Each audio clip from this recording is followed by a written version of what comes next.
When a White House press secretary is questioned about missing persons on live television, the situation has moved beyond local interest. The president echoed this shift shortly after, describing the matter as pretty serious stuff. In response to these developments, the FBI opened a formal review. Congress followed with a classified SCIF briefing, a secure facility reserved for the discussion of high-level national security intelligence. 10 people are the catalyst for this federal intervention. Each was connected to highly classified U.S. nuclear and aerospace programs, and since mid-2023, every one of them has died or vanished. Not one of these cases has been officially solved, and no formal connection has been established between them. The resulting vacuum has left a gap in national security that the government is failing to contain. These 10 individuals represent the upper tier of American scientific research and national defense. The list begins with deep space aerospace scientists. Michael David Hicks developed the asteroid deflection methodology used in NASA's DART mission.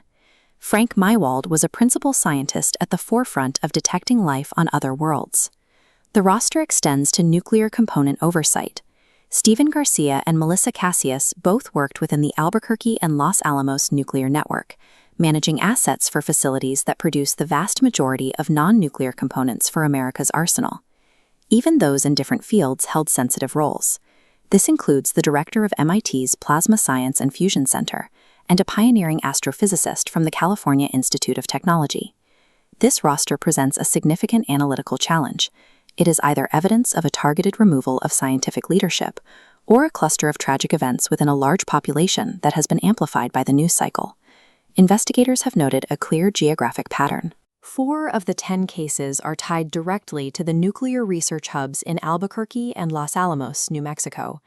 A second cluster exists in Southern California, where 3 of the scientists were connected to NASA's Jet Propulsion Laboratory.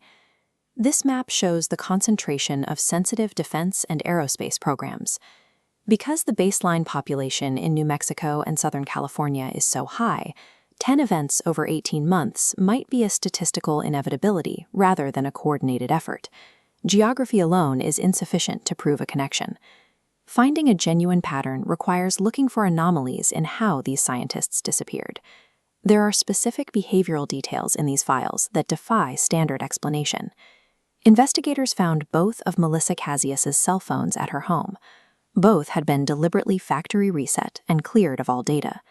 A parallel exists between General McCasland and Stephen Garcia. Both were linked to facilities at Kirtland Air Force Base, and both left their Albuquerque homes on foot while armed with handguns. New Mexico has some of the most permissive firearm laws in the United States. Carrying a personal weapon while leaving the home is a common regional trait, meaning this similarity could be coincidental. While individual details can be dismissed as outliers, the presence of multiple compounding anomalies within the same clear demographic has prompted a federal response. The frequency of these cases increased throughout 2025 and 2026. This is the same window in which Congress debated UAP disclosure legislation and moved to publish classified flight records. The most noted correlation involves General McCasland, who vanished 8 days after the executive branch announced the release of all UFO files. However, correlation does not establish causation.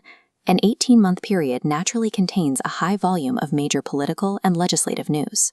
While this timeline is circumstantial, the proximity of these events to major policy shifts is the type of evidence that forces intelligence agencies to look for a hidden variable. Regardless of public skepticism, the federal response has moved into formal investigation.